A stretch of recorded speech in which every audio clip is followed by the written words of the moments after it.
Ready? Ready. Are you cold? So warm. All right. Welcome back to the Wednesday Word Wad. It's been a minute. Yep. We've been busy. So today we're going to talk about gear. Oh yeah. Watch out. Wink, wink. Gear. Zach's going to the dark side. Yeah, going to the dark side. It's about time. No, we're going to be talking about gear as in lifters, knee sleeves, wrist wraps, Wrist straps. Belts. belts. What we use, what we recommend. Let's do. How about what we maybe used to use? Because I have gone through things. I'm actually using less stuff now. Yeah. And not out of like purpose of trying to get like stop using it, but on accident, just forgot about it. So why don't we go off? Why don't you explain and start us off with the purpose of different kind of tools and gear for lifting? Yeah. So I think it's important to note that most pieces of equipment or tools have a time and a place depending on the adaptation or outcomes you're seeking. The people that say, I'm completely raw, I don't wear clothes when I lift, those are the same people that do anal sunning. Those are the same people that don't wear sunscreen. Yeah, so you get my point. Just because you're completely raw doesn't make you superior or going to make it better to reach the outcomes of which you're looking for. Yeah. With at the same token, a lot of gear sometimes is overused. It may actually have negative effects on the adaptations of what you're seeking. So I think it'd be helpful if we go through each piece and we talk about whether we're using it, when we've used it, or when we'd recommend someone to maybe use it. So let's start. We'll start from the ground up. Yeah. Lifting shoes. I use them mainly on squats and Olympic weightlifting. I also have, and Mike has them too, in our lifters. Yeah, see, we're really cheating. Heel inserts to add an extra bit of elevation to the heel. I feel like a stronger foundation and a flat sole of the shoe helps with balance. I think that it takes some certain variables. Like if you're squatting in a running shoe, they tend to be really cushy. Yep. And if you look at them, the bottom of them are actually like kind of rounded because there's a purpose. You're supposed to land on a certain part of the shoe when you're running. It's not meant to be like landing in the heel when you're running. And so I use them. I like them. Yeah. I find they can be extremely helpful for a lot of individuals to get more range of motion. It makes it easier for your knees to go forward on a squat, for example, or a leg press. Yeah. If it's easier for your knees to go forward on a squat or a leg press, you're able to get a greater stretch within the quadriceps and probably more growth.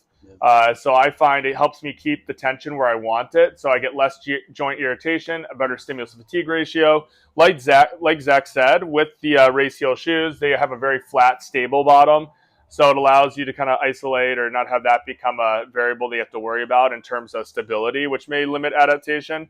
What do you say to the people that say, well, just go full range and work on your ankle mobility? I think that what they're if somebody comes up to me and says that, I smile. I say I can't. I do enough outside of wearing the lifters to where I think that I'm working on the ankle mobility. Like in CrossFit, like running around in lifters is annoying. Like, Yeah. I don't want to do box jumps. So every single time I land on the box jump, my ankle and calf is being stretched out. Mobility, wall balls, mobility, any sort of thrusters, mobility. Like doing the movement through a large range of motion with good technique is mobility training. Yes. And I think that when the specific focus is, in my case, Olympic weightlifting, so trying to perfect the technique, or squatting, and I use lifters, it's to take out as many variables as possible to reduce the risk of injury and accidents happening. And I know for a fact that when I do try to either back squat or front squat with normal shoes on or normal trainers, I tend to kind of, my ankles will kind of cave in a little bit. And with the lifters, I know for sure that they don't. So it kind of glues me to the ground and puts me in a much better position. Yeah, allows you to keep the stimulus where you want it. I like how you said you're only wearing them when you're doing the tasks that they help you with. Yeah. Outside of that, you're still training your ankles. Yeah. You're still doing calf raises. You're still doing other ankle drills as well. Yeah. So we'll get to with straps, kind of the same thing. You can still work your grip and have your grip not be the limiting factor when you don't want the limiting factor. Mm-hmm. So that's a good point there. And that'll probably be a theme with some of these other pieces of equipment that we discuss. Mm-hmm. So now working up, let's talk about knee sleeves. Knee sleeves. Yay or nay? Yay. I use knee sleeves. I think they give me, out of any sort of kind of benefit that you may see online, I think it's more of a psychological thing for me. Mm-hmm.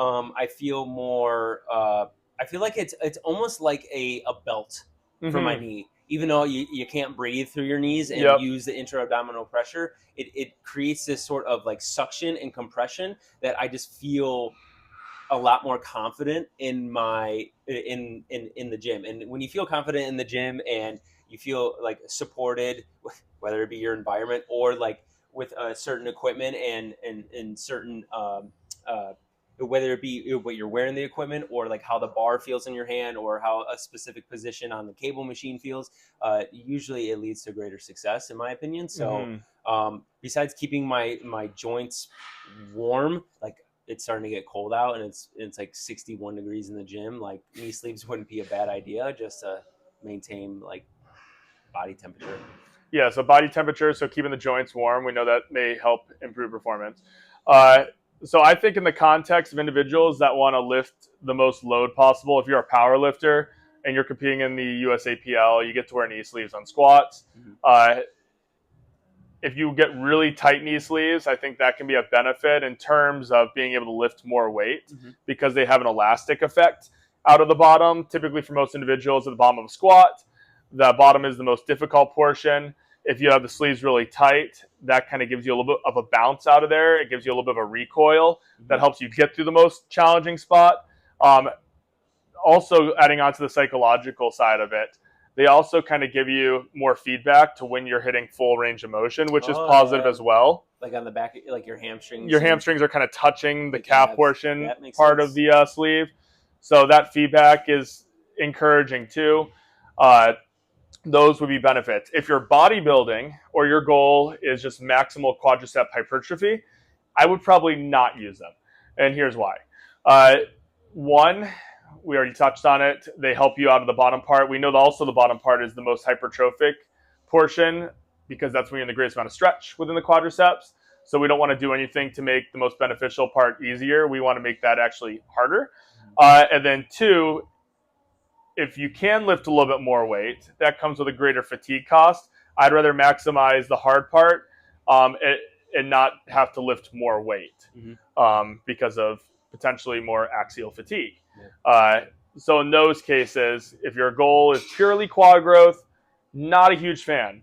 If your goal is performance, whether you're a CrossFit athlete trying to squat a lot or really a power lifter or strongman, in those cases, for sure. And if you're just really afraid and that takes away the fear and that gets you to actually commit to squats each time, that might be worth it even if your goal is hypertrophy. Yeah. Or do other movements. Yeah. How about knee wraps? Never used them. Don't really understand them. Knee wraps. So knee wraps are, easiest way to explain them is it's like an even tighter knee sleeve, I guess, where you stick your leg out completely straight, you wrap it tight, usually start below the knee, you work your way up. There's different ways and schools of thoughts on how to wrap. I used them when I was competing in classic raw powerlifting.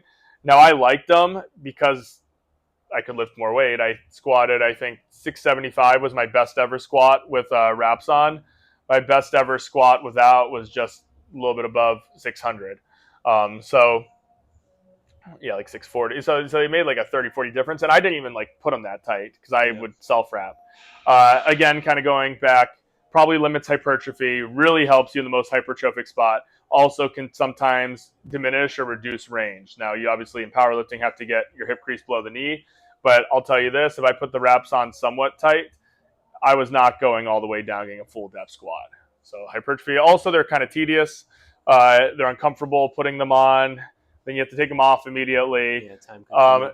There's some emotion that goes into putting them on because I know psychologically when I'm putting those things on, I gear up for the big lift, which comes at a cost. But if you're competing in that, definitely useful. Cool.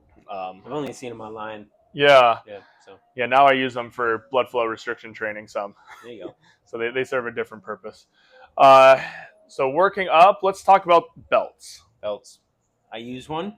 I use a pretty thin belt because I think I'm pretty good at initiating that kind of intra-abdominal pressure, pushing off the belt. So I've used leather belts in the past. I have like the nylon robe one, the very simple basic one, and that works for me. Over time, the Velcro can like get weak, so that's not a good thing because I have forgot my belt before and had to use somebody else's, and like I go to push and then it just pops off. Yeah. Which is probably dangerous in itself, like in the middle of a lift.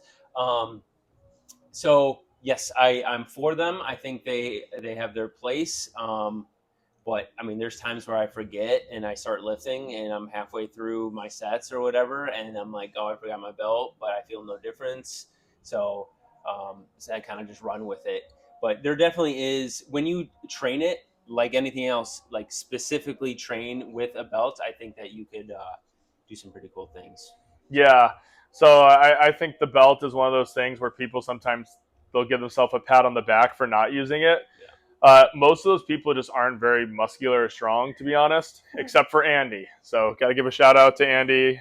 Here, he's the strongest dude at the gym, especially on like leg stuff. Yeah. And he doesn't wear a belt on anything. He has a built-in belt. Yeah, I don't think he ever. Don Wilson's the same way. Don Wilson, this guy, he's almost 60 years old. He deadlifts like 600 pounds, and he just comes in and do it. But they're outliers. Yeah. So the belt, it probably reduces axial fatigue, so you can handle more volume. It gives you good proprioception so that it's easy to stay stable on the movements, and it makes it easy to increase intra-abdominal pressure. Rectus abdominis seems to work a little bit more with the belt on. Obliques work a little bit less. I don't really think anyone care about that. Yeah. But that nobody's really thinking of their obliques when they're squatting. Yeah, you're not. Yeah, you're working. You might work your obliques through other movements, and no one really wants huge obliques for the most part. No. People want big rectus abdominis. Yeah. So if it diminishes axial fatigue, allows you to get more load to the target muscle without having something else be the limiting factor, that's probably a positive. Mm-hmm. So I would say for most cases, most people, for major compound movements, the belt would probably be a useful additive, whether your goal is strength or hypertrophy. Mm-hmm. Now, you don't have to be the guy that wears the belt on every exercise. Like we'll see some bodybuilders and they have a belt like on pull downs, like probably unnecessary. Yeah. Some movements, the belt might be really uncomfortable, and I probably just wouldn't use it. Like, for example, a leg press. You're not going to get much axial fatigue on a leg press. Your midsection is not going to limit you on a leg press, but wearing the belt might limit you because it could get in the way. So in some cases, such as that, I probably just wouldn't use it. It wouldn't be helpful, or at worst, probably make things worse. But for the major movements that people use belts on, definitely a net positive for pretty much all things fitness. Yeah, for sure. Cool. And you have a leather belt? Yeah, so I use a leather belt. I like the prong belt. I think those are nice. They don't break. I know a lot of people really do love the lever belts, but I just don't feel like my body changes a lot, whether I'm massing or cutting. I don't want to spend time adjusting it. Yeah. And I also, probably knowing me, I've broken every car handle on our Hyundai Sonata. I'm at a point now where my front driver's side car handle doesn't work, so I have to open the window each time just because I don't want to get fixed because I've got it fixed so many times. I would definitely break the lever. So they say you can't have nice things. This is why I'm one of those people. I'm sticking with the prong. Cool. Sweet. Yeah. Wrist wraps? Yeah. Or straps? Which one? Let's do wrist wraps. Wrist wraps. I used them more when I started working out because I thought that's what like you had to do. Yep. And I found that it was more beneficial for my ability, whether I was benching or like overhead pressing or doing some sort of pressing. It gave me more of a nasty forearm pump than anything. Mm-hmm. and I just stopped using them one day. I started wearing a watch and just forgot about them. I have them in my locker there. I just don't use them. Yeah. Replace the watch with the wrist Right. wraps. So yeah, there was a study that was just posted on wrist wraps. A lot of powerlifters use them. You'll see the Mark Bell strong wrist wraps and whatnot. So people say that it helps them keep their wrists in a more neutral position, they're able to keep the joint stacked better and then lift more weight, maybe more efficiently. The research doesn't seem to support that. So there was a blind study that was just done where the participants did not know the weight they were lifting. Obviously, they knew if they had wrist wraps on or not. Like, Yeah. people aren't devoid of sense. Like, you're not going to use an anesthetic and blind them. So they knew if they had them on or not. But what they found was top end 1 rep max strength, when they didn't know what they were lifting, was the same. And then 75% rep test or 70% rep test, one of the two. I think the average reps was like 11, whether they were wearing wrist wraps or not wearing wrist wraps at the same load. So in terms of the research that's been done, doesn't seem to be a benefit, but it could be like other things like loose sleeves where there is that confidence factor. So potentially in some cases it may help. The psychosomatic side of things, kind of like smelling salts. Yeah. Cool. Yeah. Sweet. Straps. Specifically, well, there's two kinds, right? There's the figure 8 and there's the typical. Yeah. Which one do you use typically? So I've just always used the typical since I was younger, Yeah. like probably 16. I've used the figure 8. Andy has figure 8s. I've seen him. Yeah. What about you? I use the typical. I think they're great. Going back to like our first piece of equipment, the lifters with the balance perspective, I think balance and grip should never be like the limiting factor when trying to build muscle or do anything really, unless you're specifically trying to train grip or balance. So when you're doing things like RDLs and shrugs and deadlifts, and their sole purpose is to get better at that specific movement, use straps. Like, nobody is like, you don't get an extra pat on the back when you're on your deathbed at the end of your life saying, oh, great job, you did every lift without straps. I think they get a bad rep because everyone's so, I think, obsessed with grip. But if you do 99% of your other stuff without it, like, think of it, you got shrugs, RDLs, deadlifts, that's 3 major exercises right there. Like, think of all the other exercises that people do throughout the week that exercise regularly, and like, think of the percentage of that and how much like non-specific grip training they're getting, like without the purpose. I think you'll be fine using your straps for your 3 sets of deadlifts. Yeah, so it's kind of like squat shoes. Yeah. Yeah, I would say straps are kind of like creatine. Pretty much everyone should use them. Yeah. Whether you're doing a pull down, you probably don't want your grip to be the limiting factor. You want your lats to be the limiting factor. Whether you're doing an RDL, you don't want your grip. You want your hamstrings. So if your goal is getting stronger and building muscle, which I think is most people's goal, I would use them. The only cases I would not use them is if you're a power lifter and you're getting ready for a competition. You can't wear straps on the platform. So based on the rules of the sport, you wouldn't want to train them with them because specificity is very important. I've seen videos of power lifters who wear straps and then they have the bar barely hanging in their like fingertips and their hands like above the bar even, and they just have the strap wrapped around. They're just doing that to diminish range of motion to lift more weight for social media. But then when they get in the competition, I've seen lifters do as much as 1,000 pounds with the straps or more, and then barely gets 700 something, which is still incredible. But 300-pound difference. But the difference is just so magnified. So for power lifters, I wouldn't like, especially when you're peaking, maybe hypertrophy work in the off season. If you're just trying to get volume in, you could do it. But even then, it is like a slightly different lift.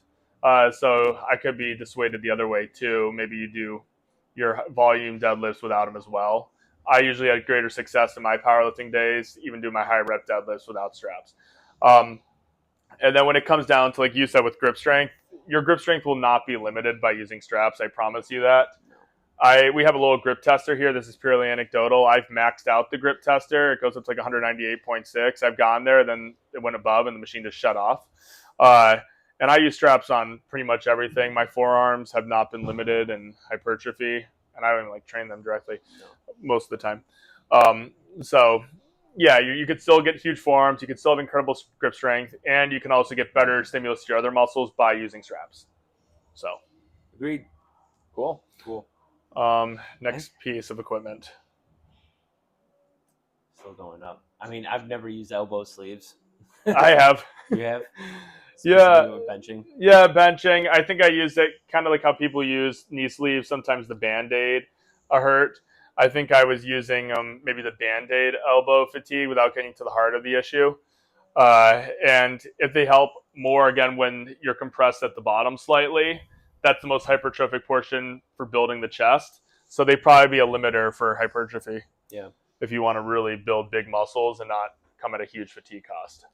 Yeah. I have no experience with them. I see people use them. We have a member here that uses them.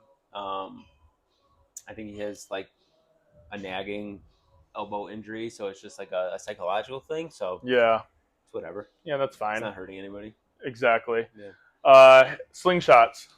Same thing as the elbow sleeve. I've used them a couple of times, but they do work. And it's funny because it is like I remember seeing some high schoolers at like my first training job use them, and they were just like so hyped that they hit 2 plates for the first time, and it was so easy. So I mean, that's like cool that they're like they're excited to lift and work out more, but I think it's very specific to the power lifters. Yeah, and I think it's really specific to geared lifters. Geared lifters meaning the ones that wear a suit. The slingshot itself kind of brings you in a little bit more. So again, not only is it helping you at the bottom, but bringing you in. So it's definitely diminishing stretch in the pecs.